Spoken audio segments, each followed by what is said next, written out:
Tonight I'm going to go over my Lincoln 140 HD welder and discuss why I would buy differently next time if I were to be buying a welder. To be honest, I've used this welder quite a bit. It's been well used, well loved. As you can see, it's quite dusty. I've been using the garage here for quite a few woodworking projects and not so many metal projects in the last several months, so it's collected quite a bit of dust, especially sawdust, and we'll go ahead and clean that off and get back to this review.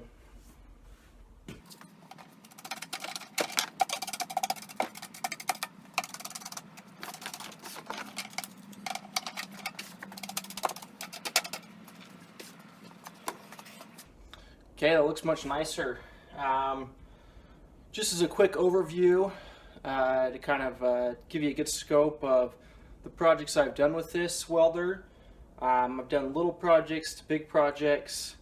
Wouldn't say I'm a master welder by any means. Definitely a hobbyist when it comes to that. Welding something that's self-learned.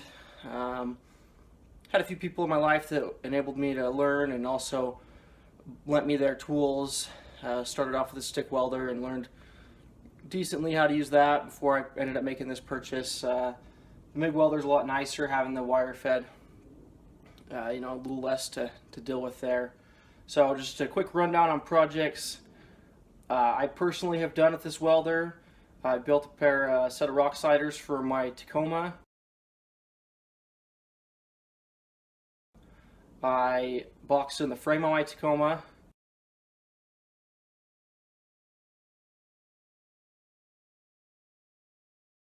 Also on that same Tacoma, I had some rust issues on the frame, and I ended up cutting those out and patching that with this welder as well. I did this front bumper for my 4Runner here. Worked out pretty sweet. Originally I built this bumper for my Tacoma, and then when I purchased the 4Runner to replace the Tacoma, a little more family-friendly vehicle, I found a lot better way to mount this. The frame on this was a lot more conducive. I had to chop it up quite a bit, but I've got 2 bolts here and 2 bolts here that are on the front of the frame that are bolted to, and I've also got a few tucked up under here. We've got 2 more on each side, so I've got, I think, at least 8 bolts. I may have a few more somewhere, but it's very sturdy, very pleased with how that turned out. I welded in these D-ring hooks, and I welded in all these joints, and then ground them smooth.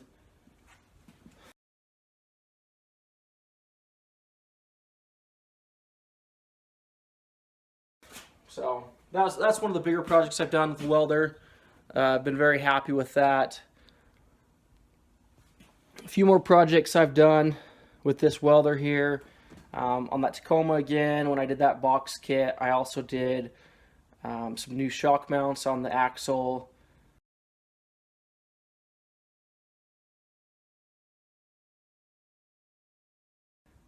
And built a shelf for my wife, bent some brackets and welded those together. A little small, fun hobbyist project. I've worked on a few exhaust systems, both of my own and of friends.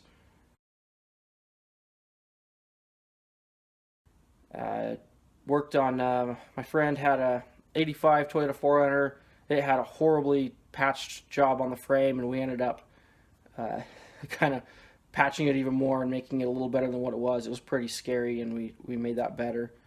And then also a friend's bumper as well. So definitely put this welder through its paces, and I've owned it about 5 years now. It's been well worth it. And I guess from there we'll get back onto the topic of kind of why I would do this differently. I guess the reason I went through those items, those different projects, is kind of give myself a little bit of credibility, not only in welding but also in the use of this welder. Just to kind of display what what it can do, and kind of what my experience has been with it, to better help educate you on what I'm basing my opinion on. And part of the reason I'm doing this review is Haggard Garage YouTube channel recently purchased this welder. They went to Lowe's and didn't find the welder they were looking for, and then ended up going to Home Depot and getting this 140 HD. And one thing that I learned shortly after purchasing it was the weld-pak 140 HD. The HD, I don't know if this is exactly what they were intending it to be, but HD, from my research, basically infers Home Depot. Lowe's has their own version of the same thing, and these run about $525, $550 from Lowe's or Home Depot. But I didn't really realize the difference between this and the full Lincoln Electric 140. And if I were to do my research again, I probably would have ended up buying this welder directly through Lincoln Electric. It's a little bit more money, about $200 additional, so it's about $740, and it's branded the Power Mig 140C. It's basically the exact same unit, but it's a little bit better. Essentially, these box stores, when they want to purchase something like this in bulk, they go to the manufacturer and say, "Hey, Lincoln Electric, I want to sell this welder for you, but I don't like the price." So Lincoln Electric goes and kind of cheaps out on some stuff and kind of makes it down in the price range. Again, the two things that I feel are the most impacted by that I've seen in my own personal use is, number one, the duty cycle, I believe, is much better on the 140C, especially the frame. That's one of those projects where it takes quite a bit of juice. There's pretty thick metal. Definitely kind of push this welder to its capacity on that realm. And then also, from what I could tell, the 140C has a different end here. This little plastic end piece is garbage. I mean, it is absolutely horrible. And let's see if I can get it off. These threads in here that thread onto this are, this is a plastic piece, so when you thread it onto a metal thing, it's real easy to strip it out, and that's quickly been stripped out for me. I think this is a replacement one I had, and it's better, but the original one I had on here, it was completely trashed, and I'd screw it on and it would fall off all the time. So those two things are the biggest things that I've noticed. I'm sure there's a lot of differences. You're talking a $200 difference. That's a pretty significant difference. It's going to have quite a few cost reduction means in there. One of the biggest upgrades you could say I did to this, it's not really an upgrade, it's an option from the factory, but you can put on these bigger spools.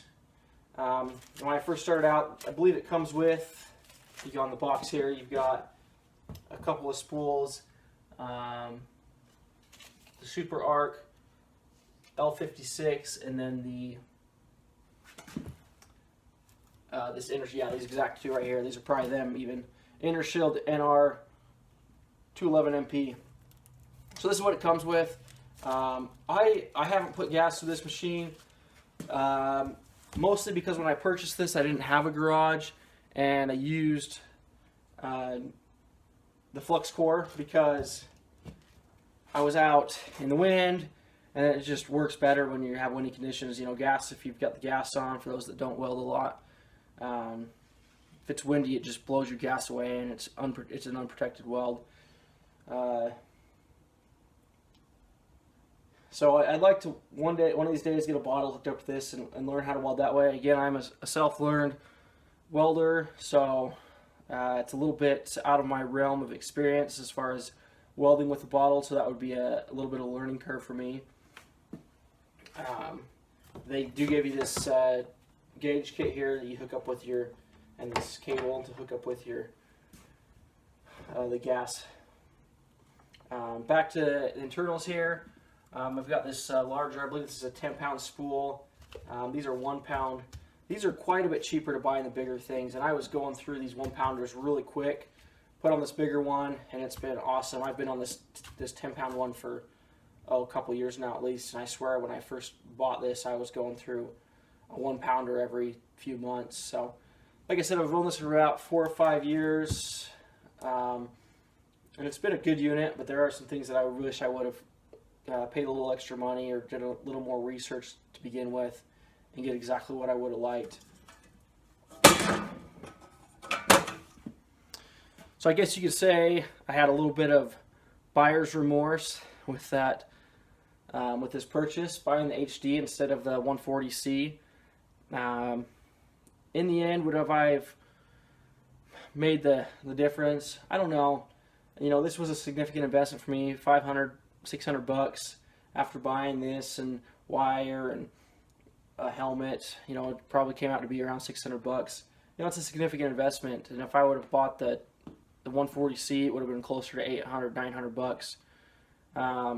You know, but this tool has been so heavily used.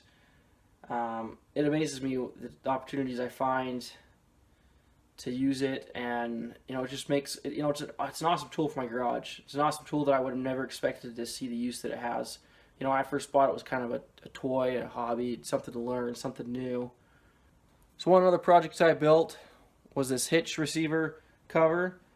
I've got this, it's actually an old receiver that I cut off the ball and welded on this skull. The skull is from a fabrication company. Really cool kind of paint job on it. I don't know if you can see that. Didn't even intend for that to happen. Painted a white appliance on there. It's kind of dirty. I need to clear coat this so it doesn't wipe off. So it's got a white appliance epoxy on there, and then I painted some fluorescent pink on there for my wife. My wife drives the 4Runner most. We've got a company vehicle, so I just welded on this back here. See if the lighting, so you can see how this is probably one of my first projects. Obviously the welds aren't very good. You know, another fun project I did with that. Well, I hope you liked that video. Hope it helped educate you on this Lincoln Electric 140 HD welder. Hope you learned something new, and hopefully it helps possibly make a decision on your own buying, or learn from my experiences. So if you enjoyed the video, give me a thumbs up, and I'd love it if you hit the subscribe button as well. Thanks.